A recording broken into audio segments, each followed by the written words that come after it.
2 Kings chapter 3. Joram, son of Ahab, became king of Israel in Samaria in the 18th year of Jehoshaphat, king of Judah, and he reigned for 12 years. He did evil in the eyes of the Lord, but not as his father and mother had done. He got rid of the sacred stone of Baal that his father had made. Nevertheless, he clung to the sins of Jeroboam, son of Nebat, which he had caused Israel to commit. He did not turn away from them. Now Mesha, king of Moab, raised sheep, and he had to pay the king of Israel a tribute of 100,000 lambs and the wool of 100,000 rams. But after Ahab died, the king of Moab rebelled against the king of Israel. So at that time King Joram set out from Samaria and mobilized all Israel. He also sent this message to Jehoshaphat, king of Judah. "The king of Moab has rebelled against me. Will you go with me to fight against Moab?" "I will go with you," he replied. "I am as you are, my people as your people, my horses as your horses." "By what route shall we attack?" he asked. "Through the desert of Edom," he answered. So the king of Israel set out with the king of Judah and the king of Edom. After a roundabout march of 7 days, the army had no more water for themselves or for the animals with them. "What?" exclaimed the king of Israel.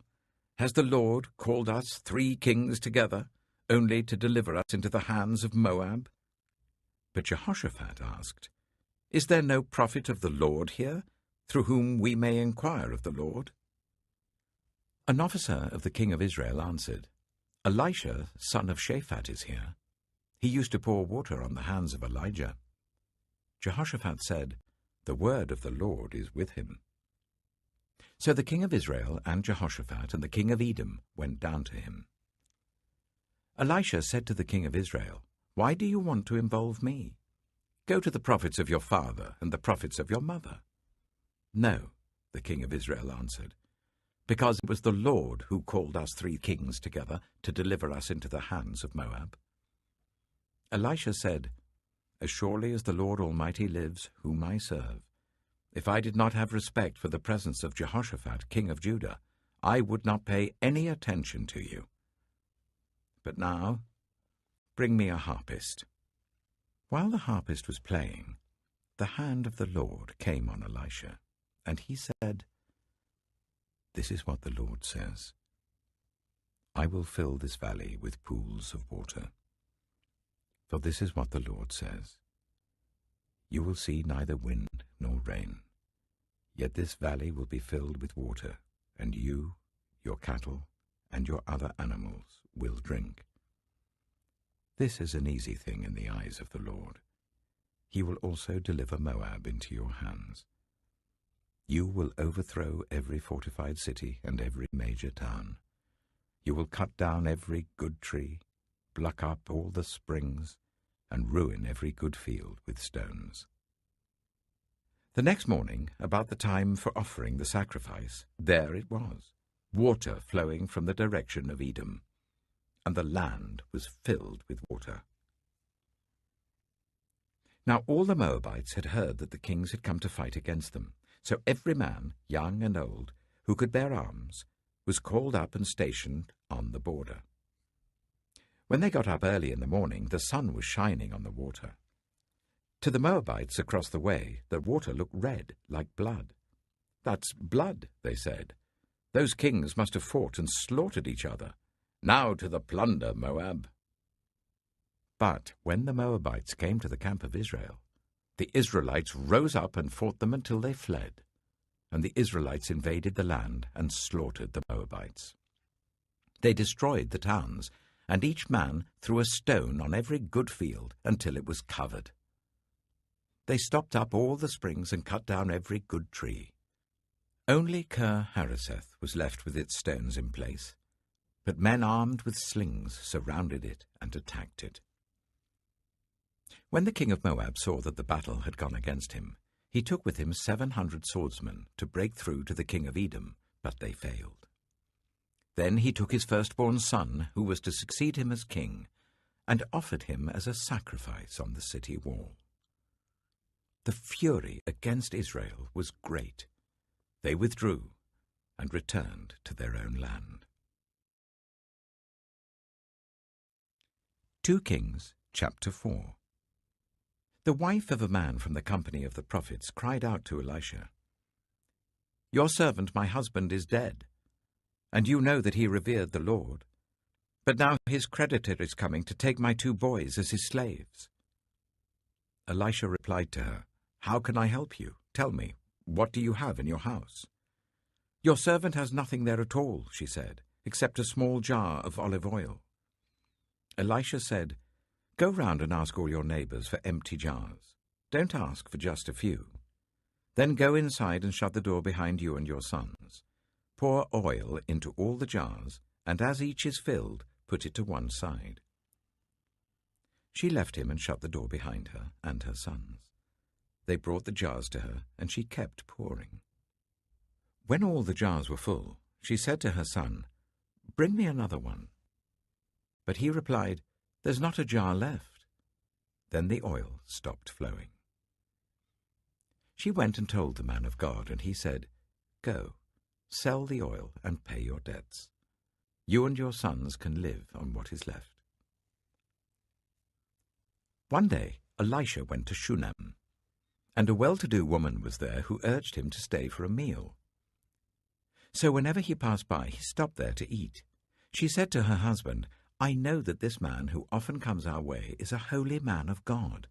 Let's make a small room on the roof and put in it a bed and a table, a chair and a lamp for him. Then he can stay there whenever he comes to us." One day, when Elisha came, he went up to his room and lay down there. He said to his servant Gehazi, "Call the Shunammite." So he called her, and she stood before him.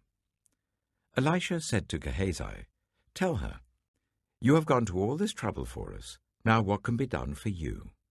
Can we speak on your behalf to the king or the commander of the army?" She replied, "I have a home among my own people." "What can be done for her?" Elisha asked. Gehazi said, "She has no son, and her husband is old." Then Elisha said, "Call her." So he called her, and she stood in the doorway. "About this time next year," Elisha said, "you will hold a son in your arms." "No, my lord," she objected. "Please, man of God, don't mislead your servant." But the woman became pregnant, and the next year, about that same time, she gave birth to a son, just as Elisha had told her. The child grew, and one day he went out to his father, who was with the reapers. He said to his father, "My head, my head." His father told a servant, "Carry him to his mother." After the servant had lifted him up and carried him to his mother, the boy sat on her lap until noon, and then he died. She went up and laid him on the bed of the man of God, then shut the door and went out.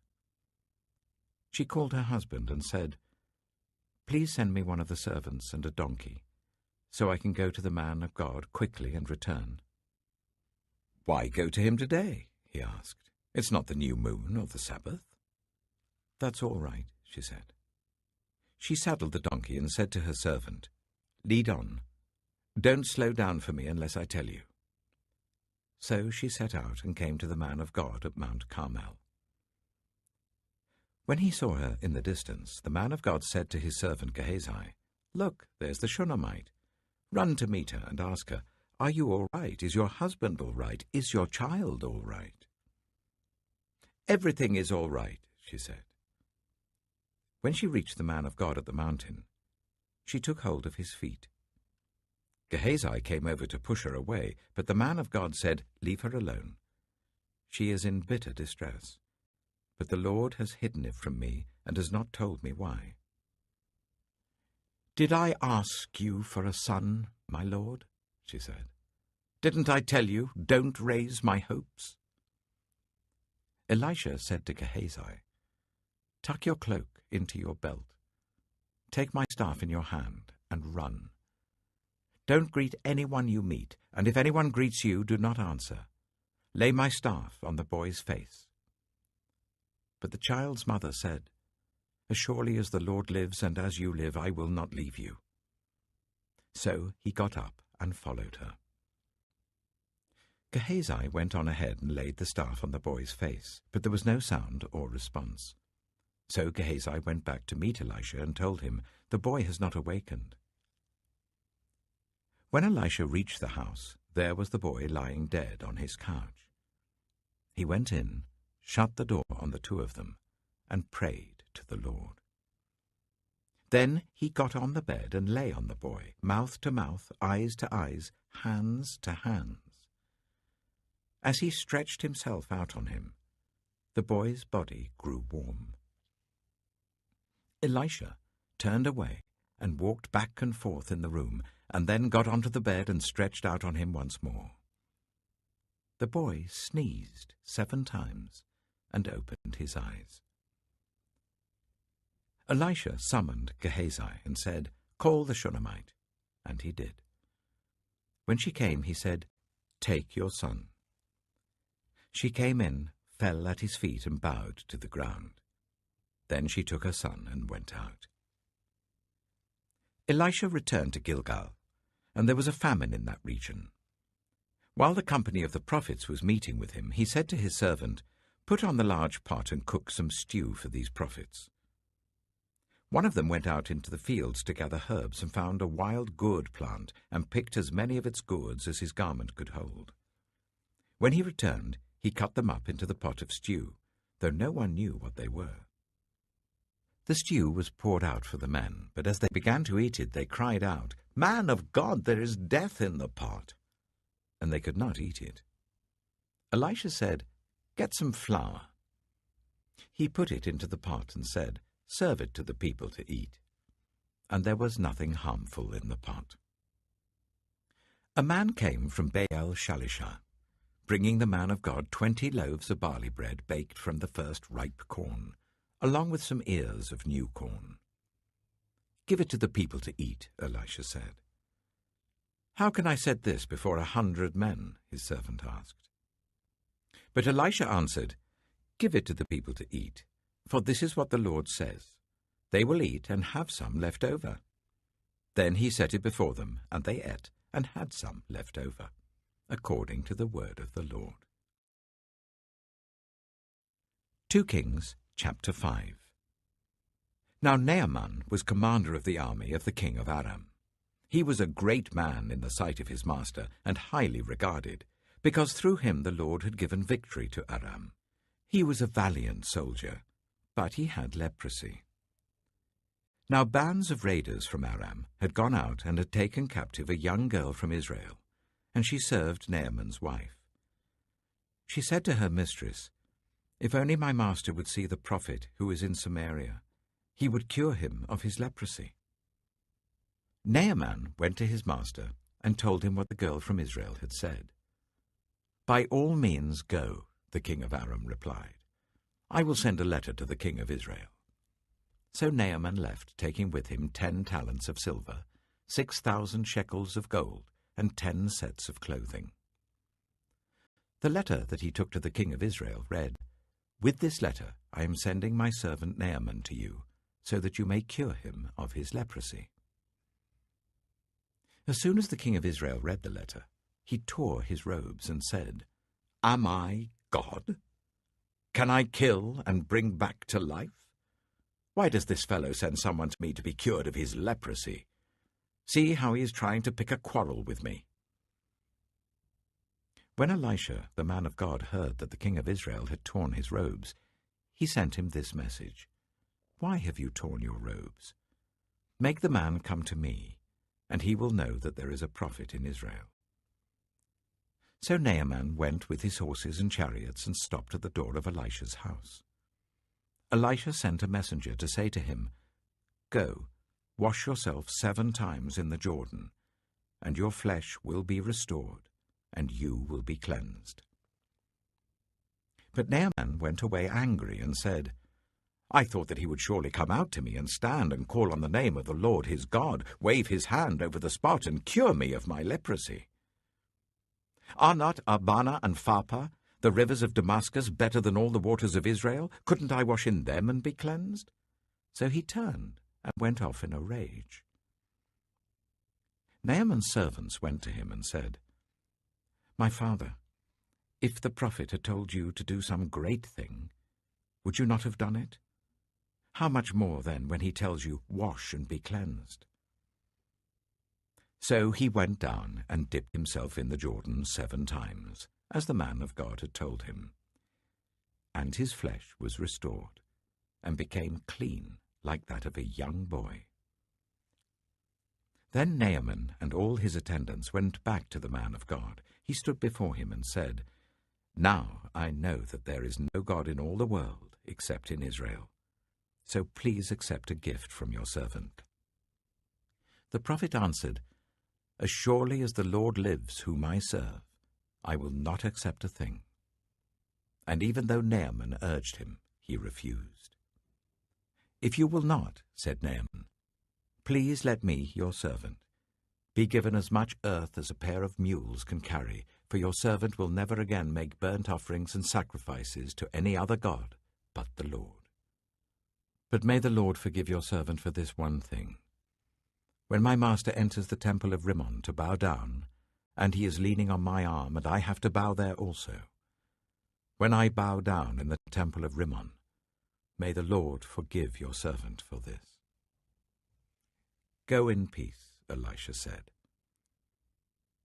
After Naaman had travelled some distance, Gehazi, the son of Elisha, the man of God, said to himself, "My master was too easy on Naaman, this Aramean, by not accepting from him what he brought. As surely as the Lord lives, I will run after him and get something from him." So Gehazi hurried after Naaman. When Naaman saw him running towards him, he got down from the chariot to meet him. "Is everything all right?" he asked. "Everything is all right," Gehazi answered. "My master sent me to say, 2 young men from the company of the prophets have just come to me from the hill country of Ephraim. Please give them a talent of silver and 2 sets of clothing." "By all means, take 2 talents, said Naaman. He urged Gehazi to accept them, and then tied up the 2 talents of silver in 2 bags with 2 sets of clothing. He gave them to 2 of his servants, and they carried them ahead of Gehazi. When Gehazi came to the hill, he took the things from the servants and put them away in the house. He sent the men away, and they left. When he went in and stood before his master, Elisha asked him, "Where have you been, Gehazi?" "Your servant didn't go anywhere," Gehazi answered. But Elisha said to him, "Was not my spirit with you when the man got down from his chariot to meet you? Is this the time to take money, or to accept clothes, or olive groves and vineyards, or flocks and herds, or male and female slaves? Naaman's leprosy will cling to you and your descendants forever." Then Gehazi went from Elisha's presence, and his skin was leprous. It had become as white as snow. John chapter 21. Afterwards, Jesus appeared again to his disciples by the Sea of Galilee. It happened this way. Simon Peter, Thomas, also known as Didymus, Nathanael from Cana in Galilee, the sons of Zebedee, and 2 other disciples were together. "I'm going out to fish," Simon Peter told them, and they said, "We'll go with you." So they went out and got into the boat, but that night they caught nothing. Early in the morning, Jesus stood on the shore, but the disciples did not realize that it was Jesus. He called out to them, "Friends, haven't you any fish?" "No," they answered. He said, "Throw your net on the right side of the boat and you will find some." When they did, they were unable to haul the net in because of the large number of fish. Then the disciple whom Jesus loved said to Peter, "It is the Lord." As soon as Simon Peter heard him say, "It is the Lord," he wrapped his outer garment round him, for he had taken it off, and jumped into the water. The other disciples followed in the boat, towing the net full of fish, for they were not far from shore, about 100 meters. When they landed, They saw a fire of burning coals there with fish on it and some bread. Jesus said to them, "Bring some of the fish you have just caught." So Simon Peter climbed back into the boat and dragged the net ashore. It was full of large fish, 153. But even with so many the net was not torn. Jesus said to them, "Come and have breakfast." None of the disciples dared ask him, "Who are you?" They knew it was the Lord. Jesus came, took the bread and gave it to them, and did the same with the fish. This was now the third time Jesus appeared to his disciples after he was raised from the dead.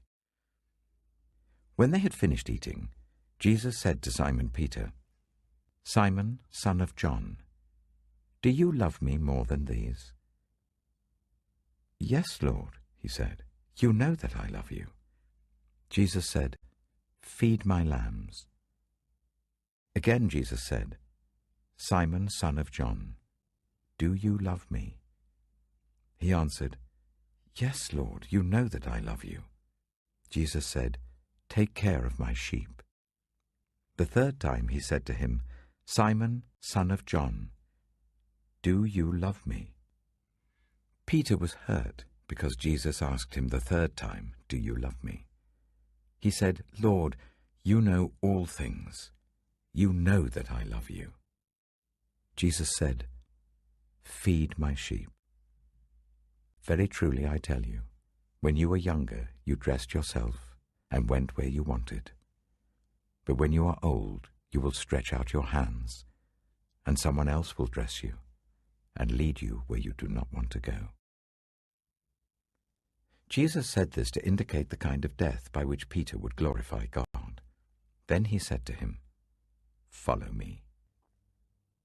Peter turned and saw that the disciple whom Jesus loved was following them. This was the one who had leaned back against Jesus at the supper and had said, "Lord, who is going to betray you?" When Peter saw him, he asked, "Lord, what about him?" Jesus answered, "If I want him to remain alive until I return, what is that to you? You must follow me." Because of this, the rumor spread among the believers that this disciple would not die. But Jesus did not say that he would not die. He only said, "If I want him to remain alive until I return, what is that to you?" This is the disciple who testifies to these things and who wrote them down. We know that his testimony is true. Jesus did many other things as well. If every one of them were written down, I suppose that even the whole world would not have room for the books that would be written.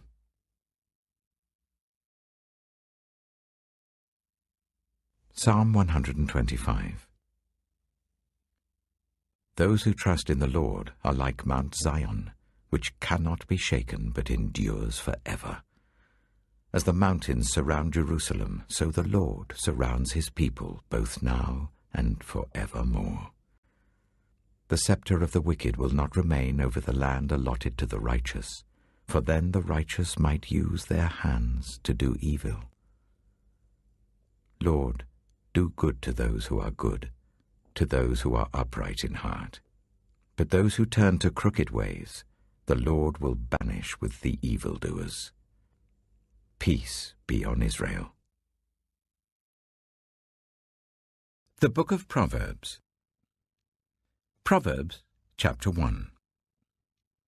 The Proverbs of Solomon, son of David, king of Israel, for gaining wisdom and instruction, for understanding words of insight, for receiving instruction in prudent behavior, doing what is right and just and fair, for giving prudence to those who are simple, knowledge and discretion to the young.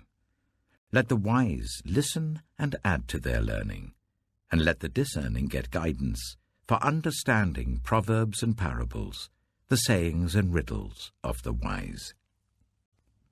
The fear of the Lord is the beginning of knowledge, but fools despise wisdom and instruction. Listen, my son, to your father's instruction, and do not forsake your mother's teaching. They are a garland to grace your head, and a chain to adorn your neck. My son, if sinful men entice you, do not give in to them. If they say, "Come along with us, let's lie in wait for innocent blood, let's ambush some harmless soul, let's swallow them alive like the grave, and whole like those who go down to the pit. We will get all sorts of valuable things and fill our houses with plunder. Cast lots with us. We will all share the loot." My son, do not go along with them. Do not set foot on their paths, for their feet rush into evil. They are swift to shed blood. How useless to spread a net where every bird can see it. These men lie in wait for their own blood. They ambush only themselves. Such are the paths of all who go after ill-gotten gain. It takes away the life of those who get it. Out in the open, wisdom calls aloud. She raises her voice in the public square. On the top of the wall she cries out. At the city gate she makes her speech. How long will you who are simple love your simple ways? How long will mockers delight in mockery and fools hate knowledge? Repent at my rebuke. Then I will pour out my thoughts to you, and I will make known to you my teachings. But since you refuse to listen when I call, and no one pays attention when I stretch out my hand, since you disregard all my advice and do not accept my rebuke, I in turn will laugh when disaster strikes you. I will mock when calamity overtakes you. When calamity overtakes you like a storm, when disaster sweeps over you like a whirlwind, when distress and trouble overwhelm you, then they will call to me, but I will not answer. They will look for me, but will not find me, since they hated knowledge and did not choose to fear the Lord. Since they would not accept my advice and spurned my rebuke, they will eat the fruit of their ways and be filled with the fruit of their schemes. For the waywardness of the simple will kill them, and the complacency of fools will destroy them. But whoever listens to me will live in safety and be at ease, without fear of harm.